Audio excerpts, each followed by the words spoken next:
Assalamualaikum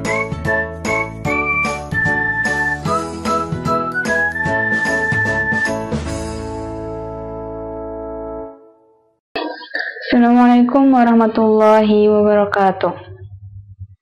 Pada video kali ini saya akan membahas tentang data sama preprocessing. Jadi kita yang namanya data mining itu kan minggu lalu sudah pernah saya bahas bahwa proses data mining di dalamnya juga ada pre-processing sama data transformation. Nah, itu sangat dibutuhkan di data mining. Kenapa? Karena pre-processing itu sangat mempengaruhi terhadap performansi suatu pengolahan data. Sebelumnya saya bahas dulu kemarin yang terlewat, yaitu tentang dataset. Jadi dataset itu ada dua macam. Ada private dataset sama public dataset. Jadi yang saya sampaikan minggu lalu itu khusus untuk public dataset. Artinya dataset kita ambil di web di repository, data repository publik. Itu yang sering atau yang sudah disepakati oleh para pakar data mining. Artinya sering digunakan untuk keperluan data mining. Tujuannya biasanya untuk mengukur suatu performa, suatu sistem. Kemudian baru diimplementasikan ke data yang real. Nah, data yang real itu namanya adalah private dataset. Jadi private dataset itu adalah data yang diambil dari organisasi atau instansi tertentu yang dijadikan sebagai objek penelitian. Jadi misalkan seperti data kesehatan. Data kesehatan itu kan tidak semua data itu terpublik dan bisa dipakai oleh semua orang kan. Nah, jadi kita kadang perlu data jadi perlu data kesehatan, kita harus mengambil di suatu instansi rumah sakit atau misalkan di lab kesehatan. Kemudian misalkan data perbankan, tidak semuanya juga bisa bersifat publik. Jadi ada beberapa kasus, ada beberapa data juga yang bersifat privat. Artinya kita harus mengambil data tersebut di suatu instansi dengan prosedur sesuai dari instansinya masing-masing. Jadi kalau untuk public dataset itu ya tinggal ngambil di repository data repository, tapi kalau private dataset kita harus ngambil di instansi. Dan ngambil itu pun juga tidak langsung bisa ngambil, jadi ada prosesnya. Jadi setiap instansi itu punya prosedur sendiri-sendiri. Nah, sama nanti ketika kalian deskripsi. Jadi ketika kalian nanti di tugas akhir atau membuat sistem itu, saran saya, jadi sebelum sistem itu diuji cobakan ke data real, data privat yang kita ambil dari suatu instansi tempat kita studi kasus.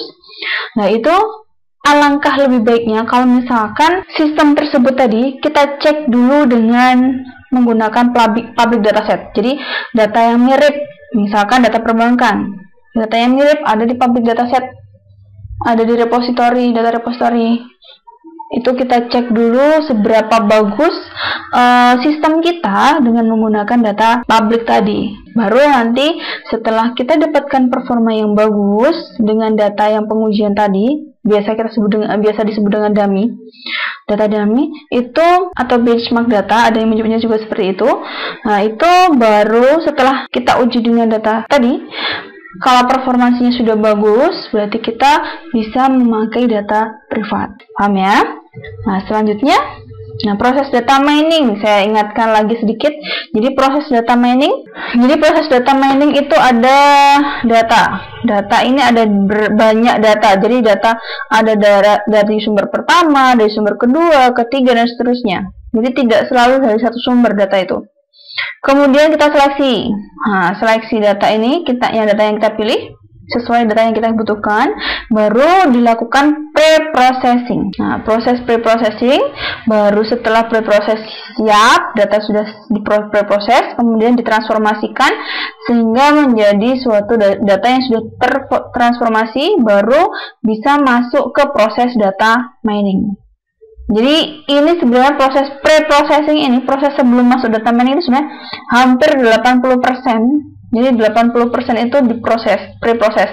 Artinya ya kita harus benar-benar menguasai dulu. Jadi sebelum data kita masukkan ke data mining supaya hasilnya nanti optimal, kita harus melakukan pre-proses terlebih dahulu.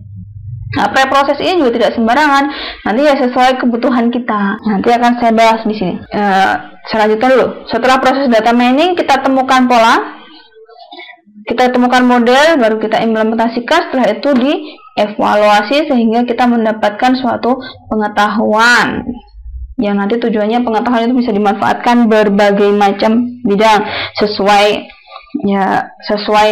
topik kita yang kita ambil. Nah, kemudian data preprocessing itu ada data cleaning, data transformation, data integration, sama reduksi data.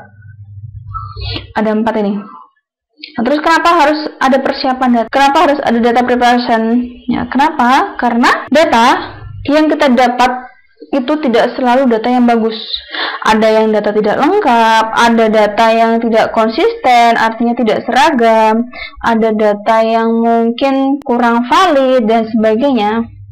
Karena kan kita yang namanya data kan tidak selalu sempurna kan bentuknya, maka harus kita lakukan data preparation sesuai kebutuhan. Jadi ini ada 4 macam data preparation. Data preparation jadi persiapan data, penyiapan data ada 4 ini. Kita tidak harus memakai semuanya, memakai sesuai kebutuhan kita. Jadi tujuannya kalau data sudah disiapkan terlebih dahulu, nanti performansi sistem kita juga akan lebih bagus lagi.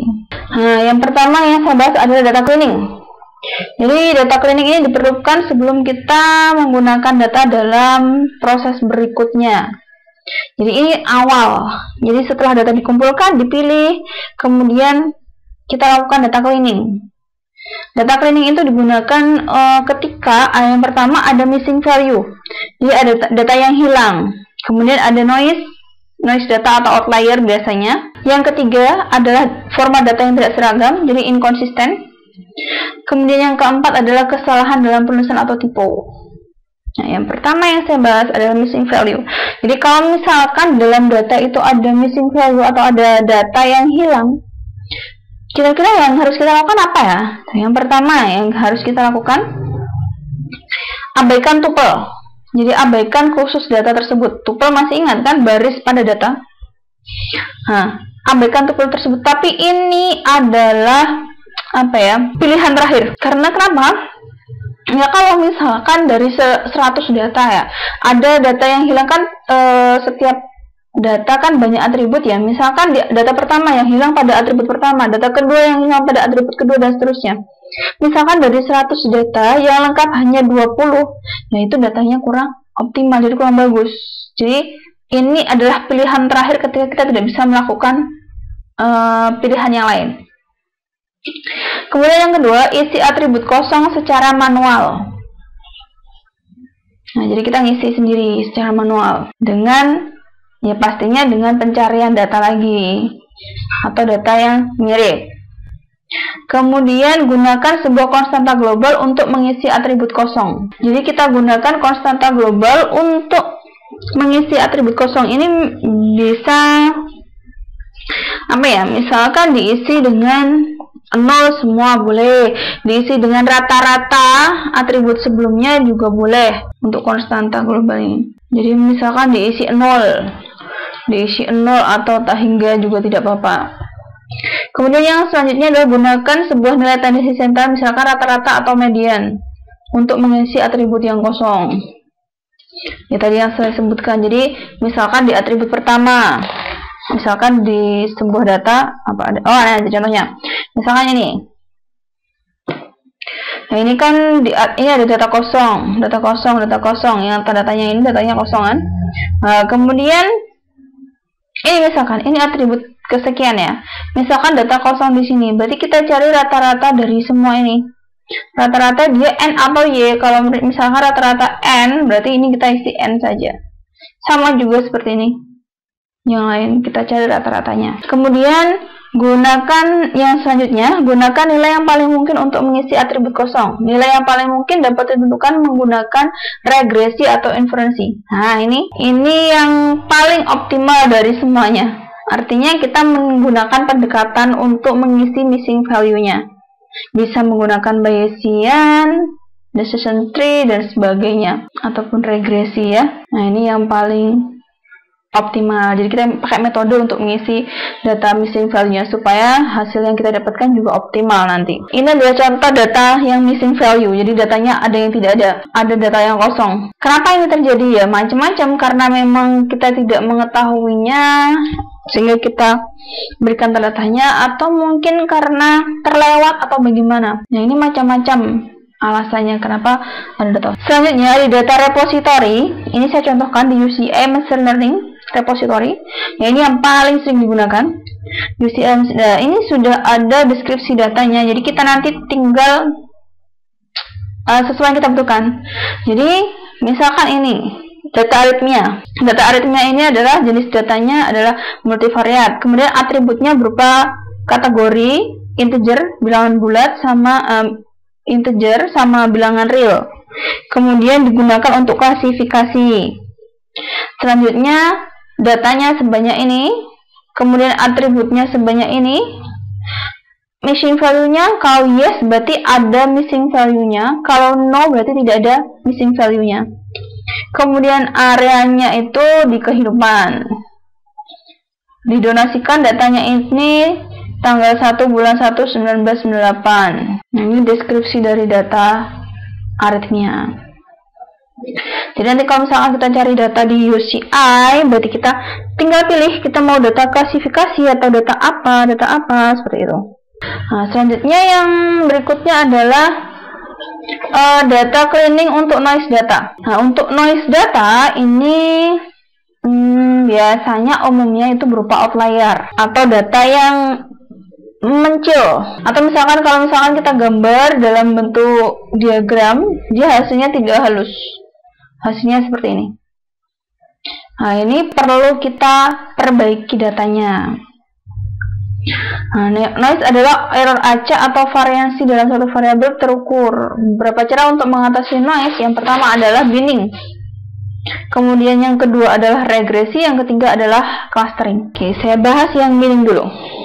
Nah, untuk yang binning, jadi langkah awalnya kalau misalkan ada noise di data tersebut. Misalkan datanya seperti ini.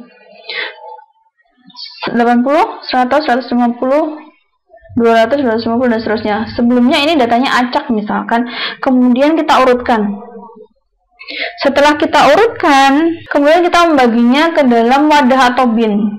Artinya kita bagi data ini menjadi sekian data secara merata. Jadi misalkan ini datanya udah 1, 2, 3, 4, 5, 6, 7, 8, 9.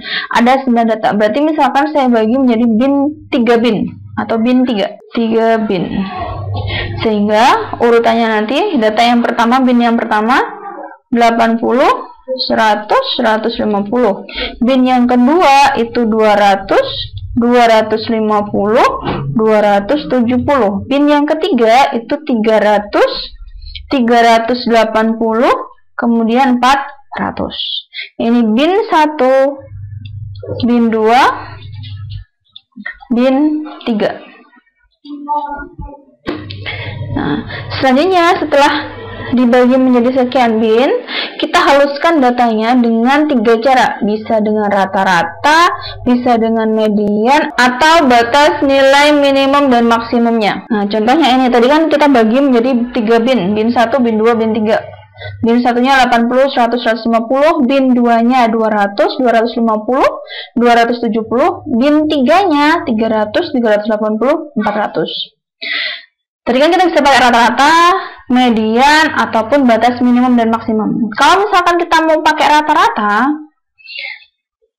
berarti kita cari rata-rata dari masing-masing bin. X-bar-nya misalkan ya, rata-rata dari 80, 100 sama 150.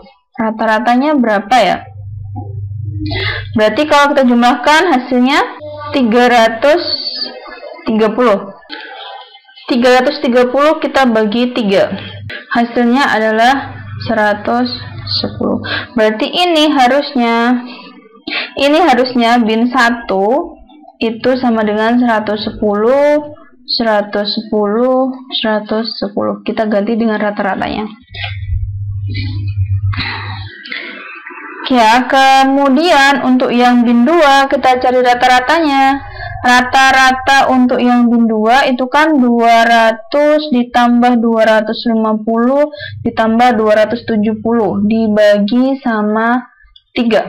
Itu kan hasilnya 720 ya. 720 dibagi 3 hasilnya adalah 240. Berarti bin 2 itu 240 240 240. Begitu juga untuk bin 3 dicari rata-ratanya, semua diganti dengan rata-ratanya. Selanjutnya itu kalau dengan rata-rata ya. Kalau dengan median berarti kita cari median dari ini setiap binnya. Yang pertama mediannya, untuk mediannya ini kan 100, 250, 380. Berarti masing-masing ini diganti dengan nilai median setiap binnya. 100, 250, 380. Nah, sekarang kalau misalkan kita gunakan batas minimum sama batas maksimum. Kalau kita lihat di bin 1, ini saya tuliskan di sini saja ya. Ini untuk ini. Di bin 1 itu kan 80, 100, kemudian 150 ya kan. Nilai minimumnya 80, nilai maksimumnya adalah 150. Sekarang kita ini nilai min ya. Nilai min, ini nilai max. Kita cari jarak masing-masing nilai min dengan masing-masing data. Kalau misalkan ini 80 sama 100 selisihnya adalah 20. 100 sama 150 selisihnya adalah 50. Berarti 100 ini kita rubah menjadi 80 karena 80 itu nilai minimum lebih dekat ke 100 daripada nilai maksimumnya 150. Sehingga jadinya bin 1 itu 80, 80, 150. Nilai maksimumnya tetap. Kalau misalkan nantinya di bin 1 itu misalkan ya ada 80, ada 100, ada 130, ada 150 misalkan. Ini nilai min, ini nilai max ya kan. Jarak nilai min ke 100. Jarak nilai min ke 100 itu adalah 20. Ya. Jarak nilai min ke 130 dia adalah 50. Kemudian jarak max ke 150 itu adalah 50. Jarak maksimum ke 130 itu adalah 20. Berarti nanti bin 1 ini misalkan ya, bin 1 berarti nanti jadi 80. 100 ini lebih dekat ke nilai minimumnya 20. Berarti jadinya ini 80. 100-nya jadi 80. Kemudian 130 lebih dekat ke 150. Berarti menjadi 150. 150 seperti itu, paham ya? Nah, ini juga untuk yang bin kedua, jarak 250 lebih dekat ke 270, berarti nilainya yang ini jadi 270. Ini juga 380 lebih dekat ke 400 daripada ke 300, berarti nilai 380 berubah jadi 400. Ini adalah cara binning dengan menggunakan batas minimum dan maksimum. Paham ya? Baik, sekarang saya lanjutkan. Data cleaning yang selanjutnya bisa menggunakan regresi. Jadi smoothing dapat dilakukan dengan fitting atau mengepaskan data pada sebuah fungsi yang diperoleh dengan perhitungan regresi. Jadi ada yang namanya regresi linear sama multiple regresi linear. Ini sudah pernah dibahas di statistik bagaimana cara mencari fungsi regresinya. Kemudian, nah jadi gini. Nah, yang merah ini adalah merupakan fungsi regresinya. Jadi fungsinya fungsi fx sama dengan ax plus b. Ini adalah fungsi regresinya. Dari fungsi ini kemudian data kita plot semua. Nah, nanti pasti akan ketemu misalkan data pencilan, misalkan di sini. Saya buat biru.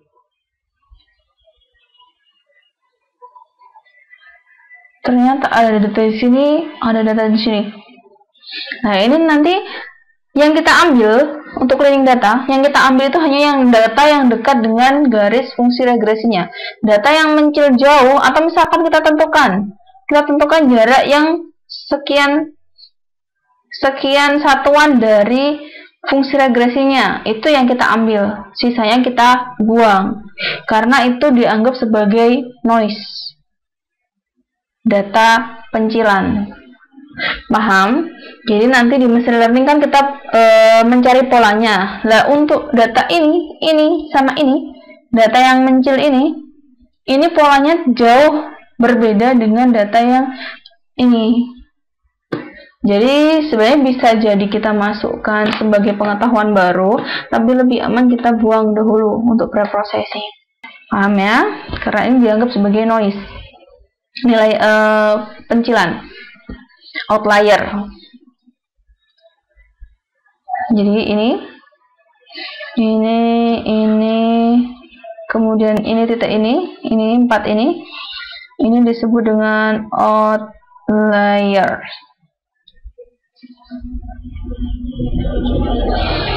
Oke. Nah, selanjutnya data cleaning yang selanjutnya untuk menghilangkan noise data kita gunakan clustering. Nah, ini clustering nanti kita bahas di belakang, saya cuma kasih gambaran saja. Jadi data outlier atau data di luar nilai yang wajar itu dapat dideteksi dengan clustering yang mengelompokkan nilai-nilai yang sama dalam sebuah grup atau cluster. Secara intuitif, nilai yang berada di luar semua cluster yang terbentuk itu dapat dipertimbangkan sebagai outlier. Jadi misalkan yang namanya clustering itu saya kasih gambaran ya. Jadi clustering itu ada kumpulan data. Jadi kumpulan data ini kita masukkan ke proses data mining. Nanti dia akan mengelompok sendiri menjadi sekian bagian data ini. Data ini akan mengelompok. Nah, contohnya ini, misalkan data mentah kita masukkan ke data mining atau data mining untuk clustering ya. Jadi clustering, nanti dia akan mengelompok sendiri. Jadi kita nggak tahu dia mengelompok berdasarkan apa. Dia akan mengelompok sendiri-sendiri. Misalkan ini menjadi 3 kelompok. Ya, untuk titik-titik atau data yang berada di luar kelompok 3 ini, yang jaraknya terlalu jauh dari 3 kelompok ini titik-titik yang di luar ini, nah ini bisa kita anggap sebagai outlier. Ini bisa kita hapus, kita buang, kita bersihkan. Yang kita ambil datanya adalah data yang pada 3 cluster ini. Oke, paham ya? Nah, selanjutnya untuk mengatasi masalah inkonsistensi. Jadi data cleaning yang ketiga, mengatasi masalah inkonsistensi. Jadi ada beberapa yang tidak konsisten, itu dapat diperbaiki secara manual. Contohnya menggunakan referensi-referensi yang eksternal. Misalkan contohnya ya, misalkan untuk data misalkan data untuk menentukan seseorang demam atau tidak. Jadi data penyakit demam ya, data flu atau COVID ini yang terbaru ya. Mungkin untuk menentukan flu itu atributnya yang pertama adalah suhu, ya kan? Suhu badannya. Kemudian setelah suhu itu adalah batuk atau tidak. Kemudian mengeluarkan lendir atau tidak, hidungnya maksudnya ya. Lah, kalau misalkan data flu ini kita ambil dari beberapa negara, misalkan dari Indonesia, kemudian dari Cina, kemudian dari Jepang, dan seterusnya. Biasanya untuk suhu itu satuannya setiap negara itu satuan umumnya itu berbeda-beda. Kalau di Indonesia kita pakai Celsius, misalkan di Cina pakai Fahrenheit, misalkan di Jepang pakai Kelvin, misalkan. Nah ini namanya data yang inkonsistensi, berarti harus kita samakan, kita seragamkan menjadi satu. Misalkan semuanya kita rubah menjadi Celsius, artinya Fahrenheit sama Kelvin ini ya kita perbaiki secara manual, kita hitung berapa nilai derajat Celsiusnya. Paham ya? Nah, selanjutnya data transformasi. Jadi data cleaning tadi sudah, kita lanjutkan data transformasi. Oh, data cleaning yang keempat tadi ada typo ya. Kalau misalkan typo itu kita cara mengatasinya ya, kita benarkan tiponya tadi, kesalahan ketiknya. Kemudian untuk data transformasi. Jadi data transformasi itu kita mengtransformasikan data menjadi data yang baru. Bentuk datanya bisa dalam bentuk datanya, ukuran datanya, macam-macam. Nah, data transformasi, teknik-teknik data transformasi itu ada yang namanya smoothing ya, smoothing tadi. Jadi membuat data baru, merubah data baru baik dari ukuran dan sebagainya. Kita dengan cara smoothing. Smoothing itu tadi yang untuk mengatasi noise tadi sudah kita bahas.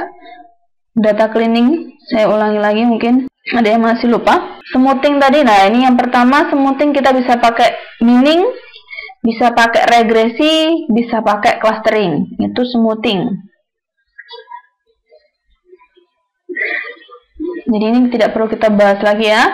Kemudian untuk atribut atau fitur construction. Jadi untuk masalah ini, atribut atau fitur construction ini atribut-atribut baru dibentuk dan ditambahkan ke dalam kelompok atribut yang telah ada. Jadi misalkan untuk yang ini ya. Nah, misalkan kita punya data yang sudah jadi ya. Misalkan kita punya data mahasiswa. Misalkan data mahasiswa, kita punyanya yang kita ambil datanya itu kita punya nama. Misalkan kemudian NPM, nilai, kemudian tinggi badan, kemudian alamat atau jarak rumah dengan kampus, kemudian misalkan apa lagi? Prestasi, punya prestasi atau tidak dan sebagainya. Misalkan data ini yang kita dapatkan dari kampus. Kemudian kita butuh data kita mau menggunakan data ini untuk menentukan bahwa si mahasiswa tersebut pantas atau tidak mengikuti suatu olimpiade tertentu. Jadi komponen untuk mengikuti olimpiade tertentu, penentunya itu adalah nilai, tinggi badan, jarak rumah dengan kampus, kemudian prestasinya, sama satu lagi misalkan berat badan. Berat badan misalkan belum ada datanya. Berarti kita buat data berat badan, kita konstruksikan, baru kita gabung dengan data yang sudah kita punya. Itu adalah yang namanya atribut atau fitur construction. Jadi mungkin bisa jadi berat badan kita nggak menghitung sendiri, kita dapat dari mana, dari data yang dari tempat lain. Itu bisa kita gabungkan di sini untuk melengkapi suatu data sehingga data ini bisa kita manfaatkan. Itu namanya fitur construction atau atribut construction. Kemudian yang selanjutnya adalah aggregation. Aggregation adalah summarization atau data cube construction. Jadi menyederhanakan. Nah, ini contohnya seperti ini. Untuk agregasi data ya. Jadi misalkan kita punya data penjualan di tahun 97, 98, 99 di suatu toko. Kuartal 1 artinya seperempat tahun pertama, artinya 3 bulan ya. 3 bulan pertama penjualannya sekian di tahun 97. Di tahun 97 3 bulan kedua, 3 bulan ketiga, 3 bulan keempat, datanya bisa dilihat di sini. Selanjutnya data ini kita agregasikan, kita kombinasikan menjadi satu. Artinya kita buat data penjualan setiap tahun. Jadi data penjualan di tahun 1997 itu adalah sekian, data penjualan dari 1998 sekian, data penjualan 1999 sekian. Nah, ini yang namanya agregasi, proses mengkombinasikan dua atau lebih objek ke dalam satu objek tunggal. Nah ini, jadi dari 3 tahun kita jadikan satu data, datanya data per tahun. Kalau yang ini tadi awalnya datanya adalah per 3 bulan, kita buat datanya per tahun. Itu lebih meringkas. Tapi ini sesuai kebutuhan. Nggak harus seperti ini bentuknya. Jadi sesuai kebutuhan. Kalau kita mengkombinasikan data menjadi lebih singkat, itu namanya aggregation. Nah, misalkan ini data penjualan setiap harinya, misalkan data penjualan di cabang, atau data pemesanan misalkan ya. Ini dari cabang Bandung, pada tanggal ini dia belanja sekian. Dari cabang Bandung juga transaksi kedua di tanggal yang sama 300.000. Di Tasikmalaya ada 3 transaksi, ini. Nah, terus kita pengennya kita gabungkan datanya. Kita gabungkan Bandung ketika tanggal 30 bulan 1 2015, total belanjanya adalah sekian. Tasikmalaya tanggal 30 bulan 1 2015, belanjanya adalah 950 dari ini, 1 sama 2 ini. Kemudian Tasikmalaya di tanggal 31 bulan 1 2015, totalnya adalah belanjanya 350. Kenapa ini nggak digabungkan dengan ini? Nah, karena kita pengennya menggabungkan datanya per tanggal sekaligus per cabangnya. Jadi kalau misalkan nanti di sini ada Bandung cabang Bandung B1003, misalkan tanggal 31 bulan 1 2015, belanjanya 100.000 misalkan. Berarti ini kita bisa tambahkan Bandung 31 bulan 1 2015 100.000. Karena kita pengennya mengagregasi data ini menjadi data per tanggal sama per kota atau cabang. Paham ya? Selanjutnya adalah normalisasi data. Normalisasi data itu ada 3 macam yang saya bahas ini ya, ada banyak sebenarnya.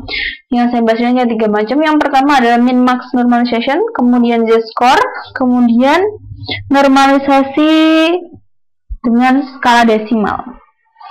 Nah, nanti saya hanya bahas kilas, nanti detailnya kita bahas di materi praktikum. Kenapa harus ada normalisasi data? Nah, saya jelaskan. Normalisasi data itu adalah fungsinya adalah untuk menseragamkan data. Jadi misalkan kita punya data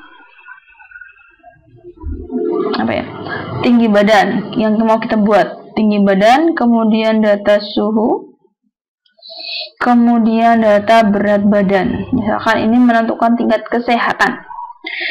Yang namanya tinggi badan itu range datanya itu kan pasti, range datanya itu kan kemungkinan kalau misalkan kita tingkat mahasiswa itu kan kebanyakan pasti antara 100 berapa misalkan 145 tinggi badannya sampai 170, ya kan? Kalau suhu kita pakai Celcius, bisa jadi suhu normal itu kan hanya berada pada 34 misalkan ya, 34 sampai 37 misalkan untuk suhu. Untuk berat badan itu kan beragam. Mungkin bisa jadi di kelas ini itu range-nya itu pasti antara berapa ya misalkan? 35 ya, 45 misalkan, 45 sampai berapa ya misalkan 90 kilo. Nah, tinggi badan, suhu badan, berat badan ini kan range-nya beda-beda. Data ini harus kita seragamkan untuk memperingan pekerjaan sistem dan juga mempermudah pekerjaan sistem komputer. Misalkan nanti ini semua kita pengennya buat range-nya semuanya antara 0 sampai 1, umumnya seperti itu. Berarti ini nanti tinggi badan harus kita normalisasikan, suhu badan kita harus normalisasikan, berat badan harus kita normalisasikan, range-nya antara 0 sampai 1. Ini kan beda-beda range-nya. Berarti nanti untuk menormalisasikan juga itu per atribut, tidak semua data. Paham ya? Jadi untuk merubah range data yang awalnya sekian biasanya diseragamkan jadi range-nya semuanya antara 0 sampai 1. Pasti nilainya berbeda. 34 di sini sama 145 di sini nilainya pasti beda. Atau 34 di sini sama 45 di sini, atau misalkan 35 di sini sama 45 sini, itu nilainya beda. Nah, itu untuk normalisasi kita pakai 3 cara ini, bisa pilih salah satu. Untuk min-max normalisasi, nah itu rumusnya seperti ini. Jadi nilai yang ternormalisasi itu sama dengan nilai yang mau dinormalisasi dengan nilai min A, nilai minimum yang ada di A, kemudian nilai maksimum yang ada di datanya dikurangi sama nilai minimum yang ada di datanya. Kemudian new max A ini adalah range yang kita kehendaki. Jadi kalau misalkan new max tadi kita range-nya pengen 0 sampai 1, berarti nilai maksimum barunya yang kita inginkan adalah 1. Nilai minimum barunya adalah 0 ditambah sama new min-nya adalah 0. Biasanya juga kalau mau range-nya 1 sampai 0 bisa jadi nanti rumusnya itu bisa disederhanakan jadi V aksen itu sama dengan V dikurangi min A dibagi max A dikurangi min A dikali 1 tambah 0, hasilnya sama ini. Biasanya bisa pakai atas, bisa pakai bawah. Kalau range yang diinginkan adalah 0 sampai 1, tergantung kebutuhan. Kemudian untuk Z-score normalisasi, Z-score normalisasi ini kita pakai rata-rata, min, dan juga standar deviasi. Jadi ini normalisasinya itu sama dengan nilai yang mau dinormalisasikan dikurangi sama rata-rata datanya dibagi sama standar deviasi. Kemudian untuk normalisasi decimal scaling, nah ini prinsipnya adalah memindahkan titik desimal dari nilai-nilai di atribut A. Panjang pergeseran titik desimal itu J tergantung pada nilai absolut maksimum dari A. J adalah integer terkecil sedemikian hingga max ini nilai maksimum untuk normalisasinya itu kurang dari 1. Nilai V dan A itu dinormalisasikan pada V aksen dengan cara menghitung V aksen sama dengan V dibagi 10 pangkat J. Nah, nanti kita bahas di praktikum. Kemudian tadi sudah ada data cleaning, data transformation, ada juga data integration. Data integration itu adalah penggabungan dari beberapa data store ke dalam sebuah data penyimpanan data. Jadi ini penggabungan. Jadi misalkan data dari Cina, dari Indonesia, dari mana, ini kita gabungkan jadi satu. Tapi dengan proses-proses yang tadi harus di cleaning dulu, harus dinormalisasi dulu, harus di sebagainya yang kita butuhkan. Itu data integration. Kemudian ada yang namanya reduksi data. Ini juga sangat penting di data mining. Reduksi data ini ada banyak fungsinya. Jadi ada memperkecil dimensi. Reduksi data itu bisa juga disebut dengan reduksi dimensi. Bisa juga reduksi dimensi. Ada yang menyebutnya reduksi dimensi. Nah, tapi macamnya ada banyak juga. Nah, untuk reduksi data itu ada 3 macam. Ada reduksi keterbilangan, ada reduksi dimensi, ada data compression. Yang pertama, reduksi keterbilangan. Ini adalah teknik mengganti data asli dengan representasi baru yang lebih sederhana, yang bisa berupa parametrik atau non-parametrik. Beberapa strategi yang dipilih antara adalah metode regresi linear, histogram, klasterisasi, sampling, atau agregasi. Ya, sama seperti tadi. Kita menghilangkan noise tadi juga termasuk dalam reduksi keterbilangan. Artinya datanya yang awalnya 100 menjadi hanya 90 dan sebagainya. Paham ya untuk reduksi keterbilangan? Jadi misalkan kalau pakai agregasi tadi, data yang awalnya tadi misalkan dibuat per tahun per 3 bulan, harusnya tadi kalau misalkan digabung itu menjadi 12 data, tapi kita hanya membuatnya menjadi 3 data saja, data per tahun. Namanya reduksi keterbilangan, jadi datanya semakin sedikit. Kemudian reduksi dimensi. Nah, reduksi dimensi ini terkait dengan atributnya.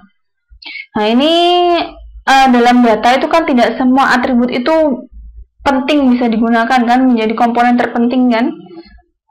Nah, itu bisa kita reduksi. Cara reduksi data ini bisa juga manual atau bisa menggunakan suatu metode. Umumnya untuk metode reduksi data, jadi reduksi atribut ini memperingan, dan juga tidak membuang-buang memori. Artinya kalau misalkan atribut itu tidak terlalu penting untuk penentuan A atau penentuan kasus A, berarti atribut itu nggak perlu digunakan.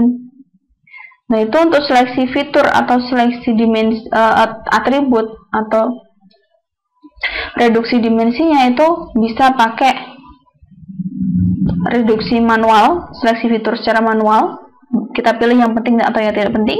Kemudian umumnya pakai Principal Component Analysis atau biasa disebut dengan PCA. Ini hanya untuk preprocessing, jadi reduksi data. Kemudian ada juga yang pakai transformasi wavelet. Itu untuk reduksi data.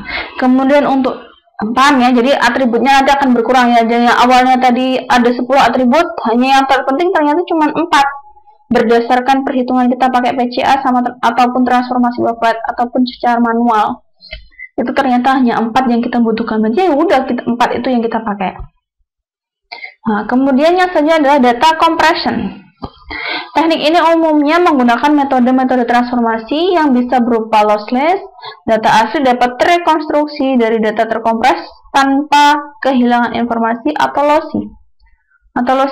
Artinya data asli hanya dapat diaproksimasi dengan kehilangan sebagian informasi. Data compression ini memperkecil data juga. Oke, paham ya untuk reduksi data, data cleaning, data transformasi. Semoga apa yang saya sampaikan bisa dipahami. Jangan lupa kalau misalkan bingung, masih ada kurang paham, bisa tanya via komentar boleh, via WA boleh, via email boleh, atau secara langsung juga boleh temui saya di kampus. Boleh, nggak apa-apa. Semoga juga apa yang saya sampaikan itu bermanfaat, dan kalau misalkan dirasa bermanfaat dan berguna, ya, jangan lupa subscribe dan juga bunyikan lonceng notifikasi supaya bisa selalu update video dari saya. Sekian dari saya. Jangan lupa tetap semangat terus untuk belajar. Semoga kita selalu diberi kesehatan dan ilmu yang kita dapatkan barokah. Sekian dari saya. Wassalamualaikum warahmatullahi wabarakatuh.